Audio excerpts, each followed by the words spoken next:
Whenever I'm asked at a lecture whether some food is healthy or not, my reply is, compared to what? For example, are eggs healthy? Compared to some breakfast sausage next to it? Yes. But compared to oatmeal? Not even close. Think of it as having $2,000 in your daily calorie bank. How do you want to spend it? For the same number of calories, you can eat one Big Mac, 50 strawberries, or a half a wheelbarrow full of salad greens. Now, they don't exactly fill the same culinary niche. I mean, if you want a burger, you want a burger, and I don't expect quarts of strawberries to make it onto the dollar menu anytime soon, but it's an illustration of how mountainous a nutrition bang you can get for the same caloric buck.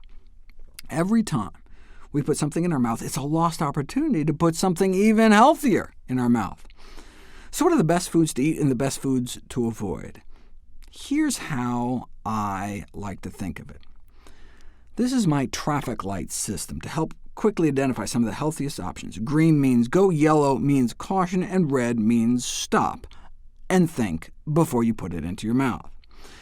Ideally, on a day-to-day basis, green category foods should be maximized, yellow foods minimized, and red category foods avoided. As far as I can figure, the best available balance of evidence suggests the healthiest diet is one that maximizes the intake of fruits, vegetables, legumes, which are beans, split peas, chickpeas, and lentils, whole grains, nuts and seeds, mushrooms, herbs and spices, basically real food that grows out of the ground. These are our healthiest choices.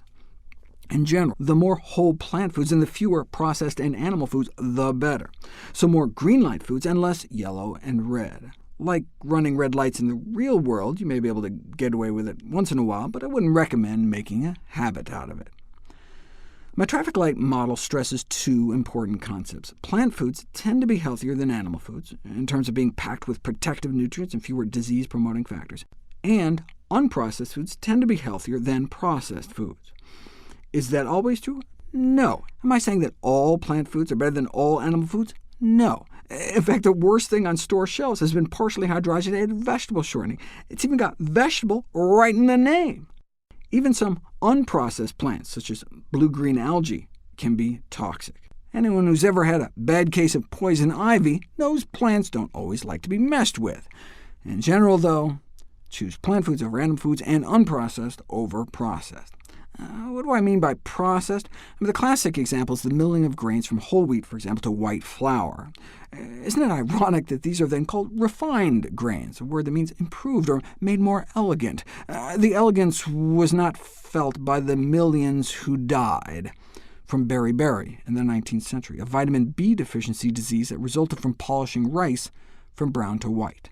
White rice is now enriched with vitamins to compensate for the refinement.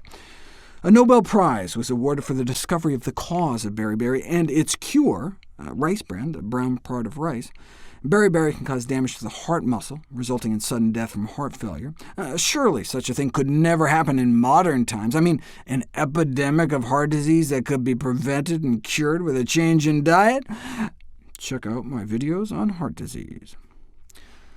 Sometimes, though, processing can make foods healthier. For example, tomato appears to be the one common juice that may actually be healthier than the whole fruit. The processing of tomato products boosts the availability of the antioxidant red pigment by as much as 5-fold. Similarly, the removal of fat from cacao beans to make cocoa powder improves the nutritional profile, since cocoa butter is one of the rare saturated plant fats, along with coconut and palm kernel oils, that may raise cholesterol. So, for the purposes of the traffic light model, I like to think of unprocessed as nothing bad added, nothing good taken away. So in the above example, tomato juice could be thought of as relatively unprocessed, since even much of the fiber is retained, unless salt is added, which would make it a processed food in my book, and bump it out of the green zone. Similarly, I would consider chocolate processed, since they add sugar, but cocoa powder not. The limited role I see for yellow light foods in a healthy diet is to promote the consumption of green light foods. They can be the spoonful of sugar that makes the medicine go down. So if the only way I can get a patient to eat oatmeal in the morning is to make it creamy with almond milk, then tell them to add almond milk. The same could be said for red light foods. If the only way you're going to eat a big salad is to sprinkle it with Bacos, sprinkle away. Bacos are what I refer to as ultra processed foods bearing no redeeming nutritional qualities or resemblance to anything that grew out of the ground, and often with added badness. Bacos, for example, have added trans fat, salt, sugar, and even red number 40, a food dye that may cause thousands of thyroid cancers every year. As a red light food, it should ideally be avoided. But if the alternative to your big spinach salad with Bacos is KFC, then it's better to sprinkle. The same goes for real bacon bits. I realize some people have religious or ethical objections to even trivial amounts of animal products. Growing up Jewish next to the largest pig factory west of the Mississippi, I can relate to both sentiments. But from a human health standpoint, when it comes to animal products and processed foods, it's the overall diet that matters. For example, without hot sauce, my intake of dark green leafy vegetables would plummet. Yeah, I could try making my own from scratch, but for the time being, the green ends justify the red means. On the same note, it's really the day-to-day stuff that matters most. It really shouldn't matter what we eat on special occasions. Feel free to put edible bacon-flavored candles on your birthday cake. I'm not actually making those up.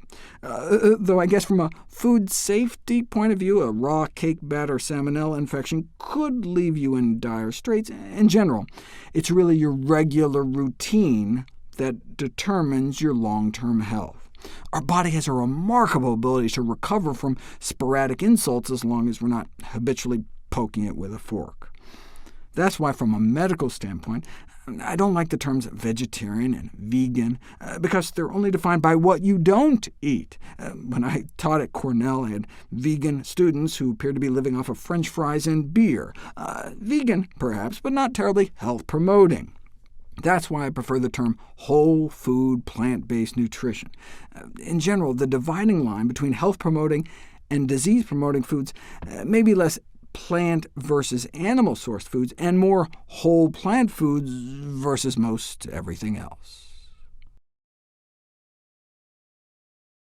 Édesvíz, ezotéria, önfejlesztés, életmód.